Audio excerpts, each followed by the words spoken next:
रोज बारिश हो रही थी। पक्षी इस बारिश की वजह से कठिनाइयों का सामना कर रहे थे। वहीं कालू का बेटा जग्गू रो रहा था। मम्मा मुझे भूख लगी है, कुछ खाने को दो मम्मा। जग्गू चुप करके सो जा, देख नहीं रहा है बाहर कितनी तेज बारिश हो रही है, हम भोजन लेने नहीं जा सकते। मम्मा भूखे पेट नींद नहीं आ रही है। एक बार बोला ना भोजन नहीं है, चुप करके सो जाओ। अरे गोरी, इसमें जग्गू का क्या कसूर, उसे इस तरह मत डांटो, बेचारा 3 दिनों से भूखा है। कालू जी आप कैसे भी करके थोड़ा सा भोजन लेकर आए। गोरी कल मैं गया था भोजन लेने, लेकिन हर तरफ बस पानी ही पानी है, जंगल में तो कहीं भी भोजन का नामो निशान तक नहीं है। मुझे पता था कालू जी आप यही बोलोगे, मैं अपने बच्चे को और तड़पता नहीं देख सकती, मैं जा रही हूँ भोजन ढूंढने। गोरी ध्यान से जाना, बाहर भूखे चील भी शिकार की तलाश में होंगे।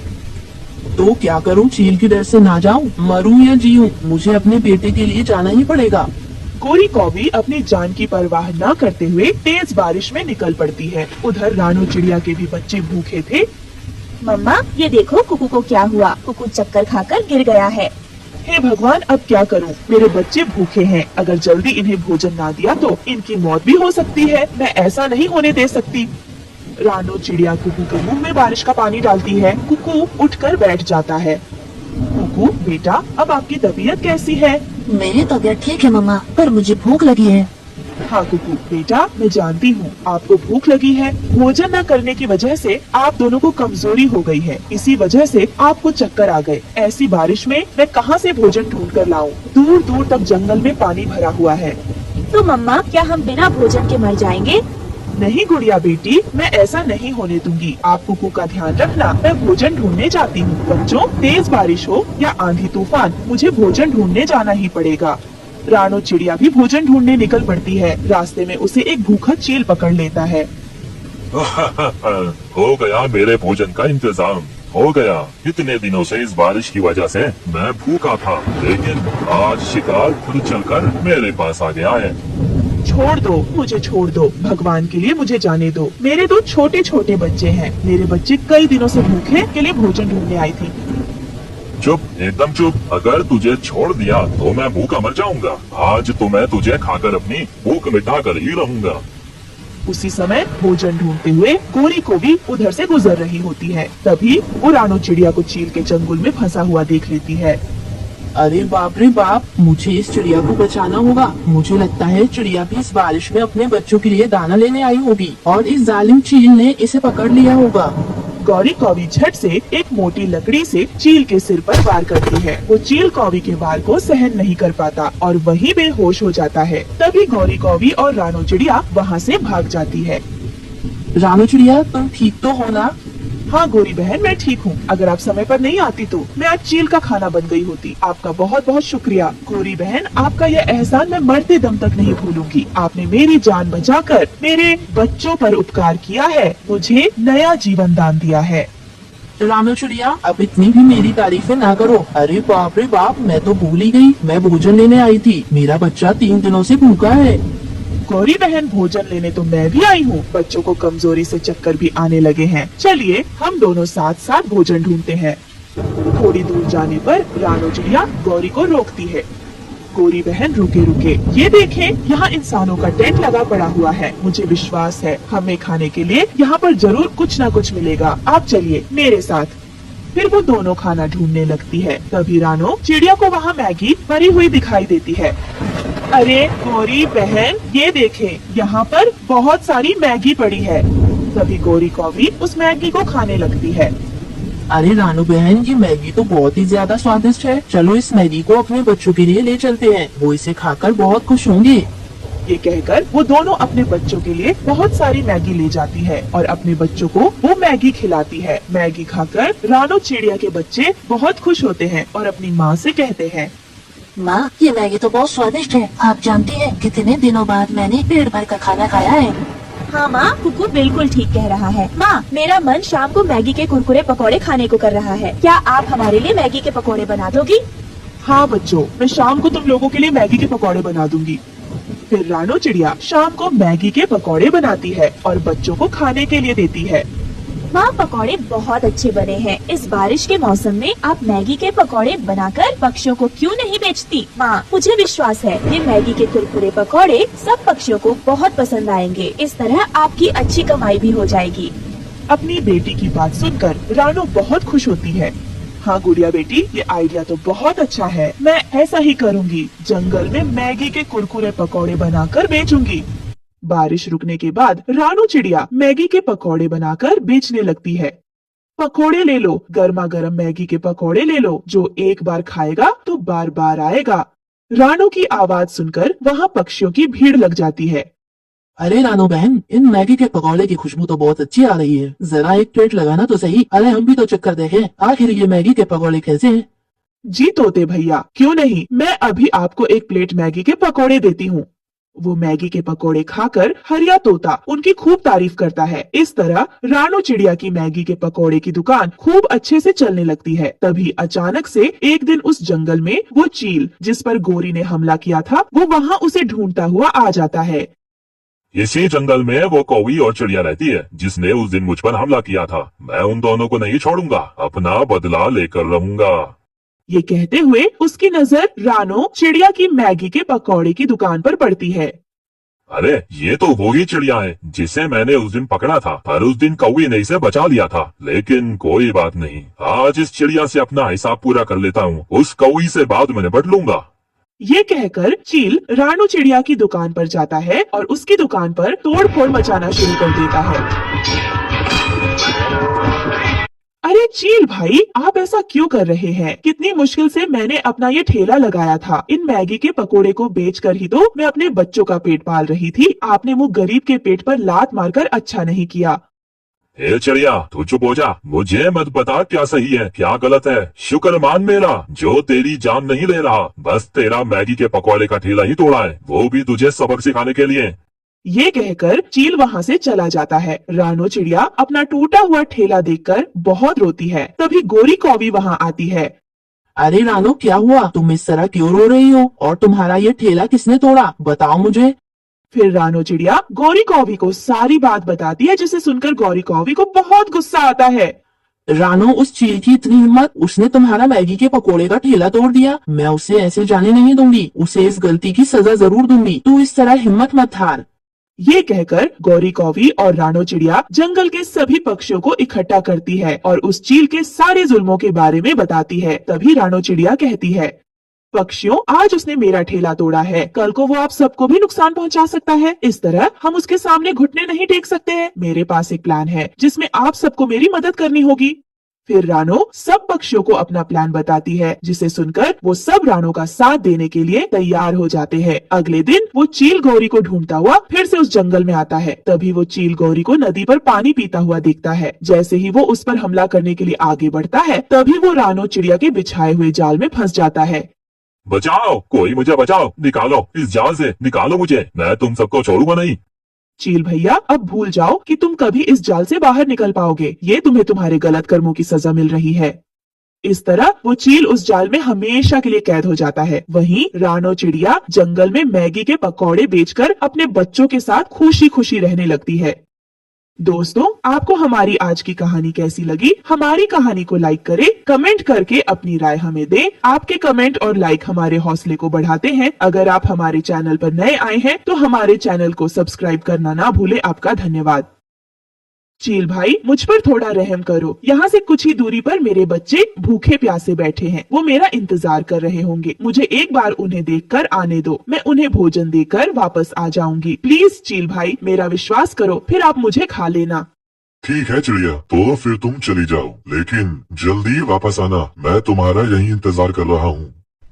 कश्मीर के एक जंगल में दो पति पत्नी रहा करते थे। कुछ दिनों बाद रानो चिड़िया 2 अंडे देती है। तब उनमें से 2 प्यारी प्यारी बेटी निकलती हैं, जिन्हें देखकर टुन्नू चिढ़ा नाराज हो जाता है और वह अपनी पत्नी से कहता है, अब इन बेटियों को बहुत सारा दहेज देना पड़ेगा और एक दिन ये अपने ससुराल चली जाएंगी। फिर बुढ़ापे में मेरा क्या होगा? अरे आप नाराज क्यों होते हो? अगली बार हमारे घर में बेटा आ जाएगा। देखो तो हमारी ये दोनों बेटियां कितनी प्यारी हैं। आप इन बेटियों को एक बार गले से तो लगा लो। लेकिन टुन्नू को तो बेटा ही चाहिए था। वो घर से बाहर चला जाता है। कुछ महीने बाद रानो चिड़िया फिर से एक अंडा देती है। पता नहीं इस बार अंडे से बाहर बेटा आएगा या फिर बेटी। हे भगवान, इस बार मुझे बेटा ही देना। मेरी विनती सुन लेना भगवान। रानो को इसी की चिंता सताने लगती है और वो काफी कमजोर पड़ गई और बीमार भी पड़ गई। जब इस बात का पता उसकी सहेलियों को चलता है तो वो उससे मिलने उसके घर आती है। रानो, ये तूने अपनी क्या हालत बना रखी है, और तेरी बेटियां भी बहुत कमजोर हैं। किस बात की चिंता सता रही है तुझे? मैं तुम्हें क्या बताऊं कि मुझे किस बात की चिंता सता रही है। दो बेटियों की वजह से तुम्हारे जीजा जी मुझसे बहुत नाराज हैं। बस मुझे यही चिंता सता रही है कि कहीं अगर इस अंडे से भी चिड़िया बाहर आ गई तो मेरा और मेरी बेटियों का क्या होगा। हम कहाँ जाएंगे। और मेरे पति ने तो कह दिया है कि इस बार तो वो दूसरी शादी कर लेंगे। रानो, ऐसा कुछ भी नहीं होगा, तू चिंता मत कर। हम जीजा जी को समझाएंगे। तू अपना और अपनी इन बच्चों का अच्छे से ध्यान रखो। ये कहकर उसकी सहेलियां वहाँ से चली जाती हैं। फिर कुछ दिनों बाद टुन्नू घर आता है। तब रानो के अंडे से एक और बेटी निकलती है, जिसे देखकर टुन्नू रानो को और उसकी तीनों बेटियों को घर से निकाल देता है। हे भगवान, अब मैं इन तीनों बेटियों को लेकर कहाँ जाऊंगी। मेरा तो कोई ठिकाना भी नहीं है और ना ही मेरा इस दुनिया में कोई है। हे भगवान, अगर सब अपनी बेटियों से नफरत करते हैं तो आपने इन बेटियों को बनाया ही क्यों है। क्या हर बेटी को ऐसी मुसीबत झेलनी पड़ती है। अगर आज मेरे माता पिता ने मुझे पढ़ाया होता तो मुझे यह दिन नहीं देखना पड़ता। लेकिन मैं अपनी बेटियों को पढ़ाऊंगी ताकि उन्हें भी मेरी तरह दुख ना झेलने पड़े।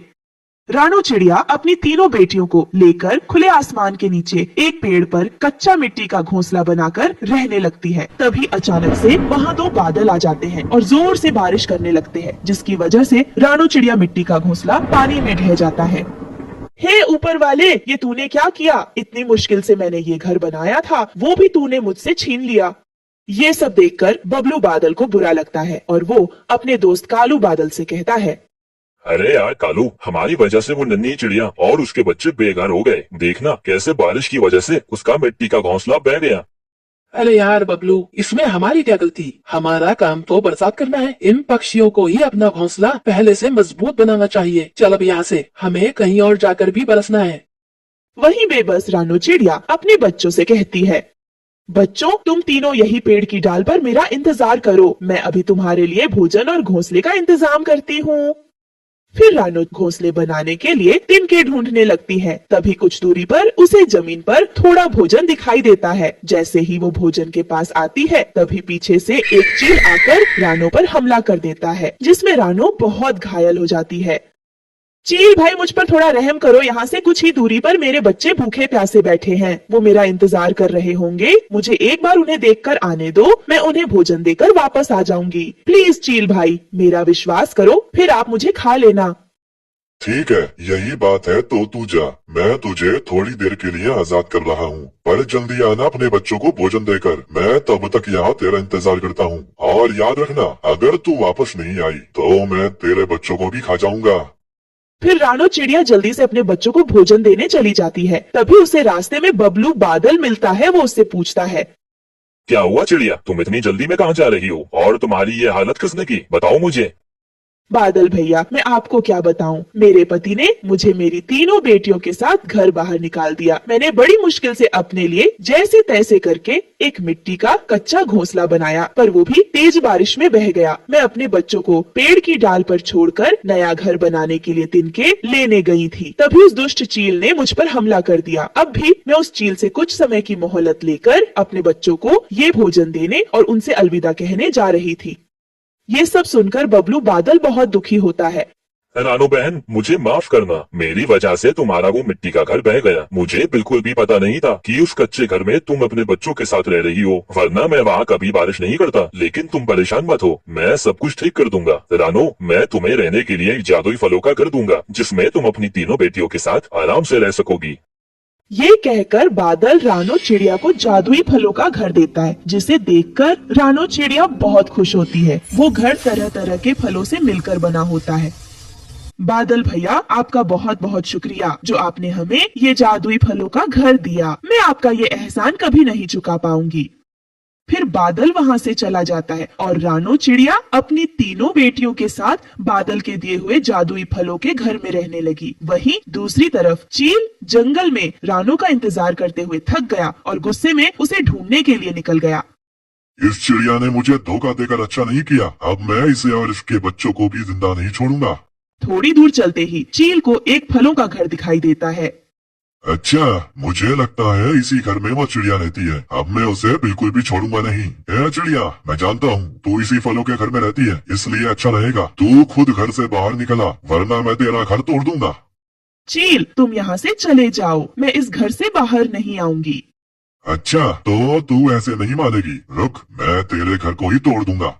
ये कहकर चील रानो चिड़िया के जादुई फलों के घर को तोड़ने की कोशिश करता है, लेकिन तभी उसे एक जोर का झटका लगता है, जिसकी वजह से वो जमीन पर जा गिरता है। अरे अरे ये क्या? अरे मर गया रे! अरे भागो यहाँ से। ये कहकर वो चील डर के मारे वहाँ से भाग जाता है। फिर इस तरह से रानो चिड़िया बादल के दिए हुए जादुई फलों के घर में अपनी तीनों बेटियों के साथ खुशी खुशी रहने लगती है। दोस्तों, आपको हमारी आज की कहानी कैसी लगी? हमारी कहानी को लाइक करें, कमेंट करके अपनी राय हमें दें। आपके कमेंट और लाइक हमारे हौसले को बढ़ाते हैं। अगर आप हमारे चैनल पर नए आए हैं तो हमारे चैनल को सब्सक्राइब करना ना भूलें। आपका धन्यवाद। आ जाओ सब लोग, खाना बन गया है। माँ, आज तो बहुत अच्छी खुशबू आ रही है। क्या बनाया है खाने में? तुम लोगों के मनपसंद दाल चावल। माँ, आज तो खाने में दाल चावल है। माँ, दाल चावल तो बहुत महंगे हैं, तो आपने दाल कैसे खरीदी? आज जब मैं आम बेचकर घर आ रही थी तो वो रास्ते में एक बहुत बड़ा घर बन रहा था। वहाँ पर एक मजदूर की कमी थी। लकड़ी उठाने के लिए मैं चली गई। लकड़ी उठाने के बदले मुझे 100 रुपए मिले थे, तो उसी से मैं तुम लोगों के लिए दाल चावल ले आई। तुम लोगों को रोज रोज सूखा खाना खाते हुए देखकर मुझे बहुत दुख होता था। माँ, हम तो सूखा दाना खाकर भी खुश हैं। आपको हमारे खाने के लिए इतनी मेहनत करने की क्या जरूरत है? जिस उम्र में आपको आराम करना चाहिए, उस उम्र में आप हम लोगों का पेट पालने के लिए कितनी मेहनत करती है। पगली, मैं मेहनत नहीं करूँगी तो और कौन करेगा? आखिर मैं तुम्हारी माँ हूँ। चलो अब जल्दी से खाना खा लो, वरना खाना ठंडा हो जाएगा। रानो अपनी 5 बेटियों को खाना परोसती है और एक प्लेट में खाना लेकर आंगन में लगे बड़े से आम के पेड़ के पास जाती है। मेरे प्यारे आम के पेड़, देख आज मैं तेरे लिए क्या लेकर आई हूँ। ये दाल और चावल है। देखते देखते तू कब इतना बड़ा हो गया, मुझे पता ही नहीं चला। तू भले ही एक मामूली आम का पेड़ है, लेकिन मेरे लिए मेरे परिवार के सदस्य जैसा है। रानो चिड़िया खाने की थाली को उस पेड़ के पास रखकर पेड़ पर प्यार से पंख सहलाती है और अपने घर के अंदर चली जाती है। रानो चिड़िया जिस दिन से उस जंगल में आई थी, तब से ही रानो ने इस आम के पेड़ को बड़े प्यार से सींचकर बड़ा किया था। रानो चिड़िया आम के पेड़ से आम लेकर बाजार में उसे बेचकर अपना और अपने बेटियों का गुजारा करती थी। एक दिन, आप खाना छोड़कर यहाँ इस पेड़ को पानी दे रही हो। अगर एक दिन पानी नहीं दोगे तो क्या हो जाएगा? बेटी, पेड़ों में भी हमारी तरह जान होती है, इसीलिए समय समय पर इन्हें पानी देना चाहिए। हम तो भूख लगने पर खाना मांगकर खा लेते हैं, लेकिन ये तो बेजुबान होते हैं। इन्हें कोई तकलीफ होगी तो हमें कैसे बताएंगे? माँ, आप तो इस आम के पेड़ को बिल्कुल अपनी बेटियों की तरह प्यार करती हो। रानो चिड़िया का आम के पेड़ को समय समय पर पानी देना और उसका ख्याल रखना जीवन का एक हिस्सा बन गया था। अरे घर पर कोई है क्या? कालू सेठ, तू यहाँ? तेरी हिम्मत कैसे हुई मेरे घर में कदम रखने की? मैंने तुझे कहा था ना, मेरे घर के आसपास भटकने की कोशिश भी मत करना। पैर कब्र में लटक रहे हैं, पर जुबान तेरी कैंची की तरह चल रही है। देख, अभी भी प्यार से समझा रहा हूँ, अपनी जमीन को मेरे नाम कर दे। बदले में मैं तुझे अच्छे पैसे भी दे रहा हूँ। मुझे इस जमीन पर एक बड़ा सा ढाबा बनाना है। ये जमीन मेरे पति की मेहनत की कमाई की है। मैं इसे किसी भी हालत में नहीं बेचूंगी, समझे? चला जा यहाँ से। अभी तो मैं जा रहा हूँ, लेकिन एक दिन इस जमीन पर तो मैं कब्जा करके ही रहूंगा। इतना कहकर कालू सेठ वहाँ से चला जाता है। कालू सेठ की नजर बहुत समय से रानो चिड़िया की जमीन पर थी। ऐसे ही समय गुजरता रहा और एक रात, हे भगवान, ये बिन मौसम बारिश कैसे हो रही है? अभी अभी तो पेड़ पर ताजे ताजे आम आए हैं। अगर इसी तरह बारिश और हवाएं चलती रही तो सारे आम खराब हो जाएंगे। लेकिन माँ, अब हम लोग इसमें क्या कर सकते हैं? मैं ऐसा नहीं होने दूंगी। अगर आम खराब हो गए तो मैं तुम लोगों का पेट कैसे भरूंगी? रानो चिड़िया अपने घर में रखे एक बड़े से तिरपाल को लेती है और बारिश में भीगते हुए जाकर अपने आम के पेड़ को तिरपाल उड़ा देती है, जिससे आम बारिश और हवाओं से बच जाता है। लेकिन ज्यादा मौसम खराब होने की वजह से बिजली सीधे रानो चिड़िया पर गिरती है और वहीं पर रानो की मौत हो जाती है। उसकी बेटियां अब अनाथ हो चुकी थी। उसकी बेटियां इस सदमे से अभी उभरे ही नहीं थे तभी। चलो चलो, ये रोना धोना बंद करो और मकान खाली करो। ये घर हमारा है तो हम क्यों खाली करें? चले जाओ यहाँ से, वरना हम तुम्हारी पुलिस को शिकायत करा देंगे। एक नोटों की गड्डी पुलिस के मुंह पर मारूंगा ना तो वो खुद तुम लोगों का घर खाली करवाएंगे, समझे? कालू सेठ और उसके गुंडे पांचों बहनों को धक्के देकर घर से बाहर निकाल देते हैं और कालू सेठ उनके घर पर ताला लगाकर चला जाता है, जिसके बाद बहनें अपने ही आंगन के बाहर बेसहारा पक्षी की तरह रो रही होती हैं। अगर माँ होती तो हमें अपने घर के बाहर इस तरह रोना नहीं पड़ता। पहले तो भगवान ने बाबा को छीन लिया, अब हमारी माँ को भी। भगवान हमें भी अपने पास बुला लो। अब इस दुनिया में रहकर क्या करेंगे? ये सब कुछ इस पेड़ की वजह से हुआ है। अगर ये आम का पेड़ हमारे आंगन में नहीं होता तो हमारी माँ घर के बाहर नहीं जाती और न ही हमारी माँ पर बिजली गिरती। ये हमारे परिवार का सदस्य नहीं है बल्कि हमारी माँ का कातिल है, कातिल। पांचों बहनें बहुत रोती हैं और उसी पेड़ के नीचे सो जाती है, लेकिन जैसे आधी रात होती है तो अचानक उठो मेरी बहनों, उठ जाओ। इतनी रात को कौन है? एक तो इतनी मुश्किल से खाली पेट में नींद आई थी, इस आवाज ने तो मुझे जगा दिया। अनजानी आवाज सुनकर पांचों बहनें उठ जाती हैं। कौन हो तुम? हमारे सामने आओ वरना हम तुम्हें छोड़ेंगे नहीं। तभी वो देखती है कि उस आम के पेड़ से एक चमकदार रोशनी आ रही है और पेड़ बोलता है, ये मैं जादुई आम का पेड़ हूँ। ये क्या? ये बेजुबान पेड़ बोल रहा है? मैं कोई साधारण पेड़ नहीं हूँ बल्कि एक जादुई आम का पेड़ हूँ। तुम्हारी माँ ने मेरे बचपन से लेकर बड़े होने तक मुझे प्यार से सींचा है। हर दिन वो मेरे लिए खाना लेकर आती थी। हमेशा उन्होंने मुझे अपने बेटे की तरह प्यार किया था, लेकिन मेरी खातिर मेरी आंखों के सामने उनकी मौत हो गई और मैं कुछ नहीं कर पाया। लेकिन आज जब कालू सेठ ने तुम लोगों पर अत्याचार किया और तुम्हें घर से बेघर कर दिया तो मैं खुद को रोक नहीं पाया। मैं तुम लोगों की मदद करना चाहता हूँ। बताओ मैं तुम लोगों के लिए क्या करूँ? हम तो अपना पेट मेहनत मजदूरी करके भर लेंगे, लेकिन हमारे पास रहने के लिए कोई जगह नहीं है। हमें अपना एक घर दे दो। ठीक है, मैं अपने जादू से आम के पेड़ से एक आम के घर में बदल जाऊंगा, लेकिन एक बात याद रखना, ये घर रात में ही रहेगा। सुबह होते ही मैं फिर से आम का पेड़ बन जाऊंगा और रात होते ही फिर से आम का घर। इतना कहते ही वो आम का पेड़ देखते ही देखते एक सुंदर से आम के घर में बदल जाता है। इसके बाद पांचों बहनें उस आम के घर के अंदर जाती हैं और आराम से रात गुजारती हैं। फिर सुबह होते ही फिर से वह आम का घर एक आम के पेड़ में बदल जाता है। एक रात बहुत भूख लगी है, कुछ खाने को दो ना। सुबह से कुछ भी नहीं खाया है। मालिक ने दिहाड़ी भी नहीं दी है, कह रहा था कल ही दिहाड़ी देगा। वो रोज ऐसा करता है। मेहनत मजदूरी करके भी हम 2 वक्त की रोटी नहीं खा पा रहे हैं। काश हमारे पास खाने के लिए कुछ होता। इतना बोलते ही उनके सामने खाने की 5 थालियां आ जाती है। ये देखकर पांचों बहनें बहुत खुश होती हैं और पेट भर खाना खाती है। ऐसे ही दिन गुजरते गए, लेकिन एक रात ये क्या हुआ? सुबह जब आया था तो यहाँ तो आम का पेड़ था, रात में आया तो ये आम का घर। इसके अंदर 2 रानों की बेटियां सो रही हैं। लगता है इसकी बेटियों को काला जादू आता है। कालू सेठ अपने गुंडों के साथ पांचों बहनों के आम के घर में घुस जाता है। तो तुम लोगों को जादू करना भी आता है? तुम्हारी हिम्मत कैसे हुई मेरी इस जमीन पर आम का घर बनाकर रहने की?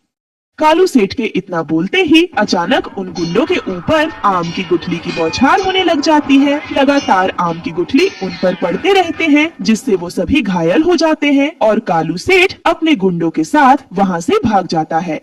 जो जैसा करता है वैसा भरता है। हमारी माँ के अच्छे कर्मों की वजह से हमें ये जादुई आम का घर मिला और आज जादुई आम के घर की वजह से हम लोग बच गए। अब गुड़िया चिड़िया और उसकी बहनें उस जादुई आम के घर में खुशी खुशी रहने लगती हैं। प्यारे दोस्तों, इस कहानी से हमें यही सीख मिलती है कि हमें कभी लालच नहीं करना चाहिए। दोस्तों, आपको हमारी आज की कहानी कैसी लगी? हमारी कहानी को लाइक करें, कमेंट करके अपनी राय हमें दें। आपके कमेंट और लाइक हमारे हौसले को बढ़ाते हैं। अगर आप हमारे चैनल पर नए आए हैं तो हमारे चैनल को सब्सक्राइब करना ना भूलें। आपका धन्यवाद।